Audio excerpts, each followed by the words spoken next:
Question number 46 math से relative है।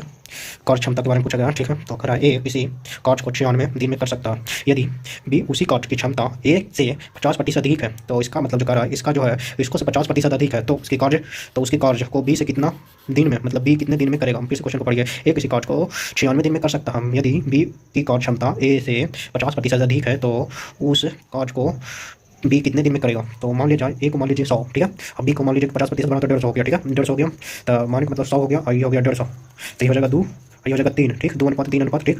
तो देखिए बढ़िया से बता रहा हूँ आपको, ए है और बी है। तो ए को मान लीजिए आप 100, ठीक है। बी को मान लीजिए आप 150, तो इसको 2 मत कटेगा, 3 मत कटेगा। ये कितना क्षमता है, ठीक है, क्षमता।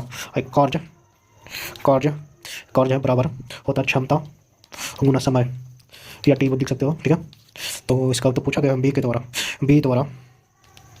बी द्वारा कार्य समाप्त में लगा समय, ठीक है।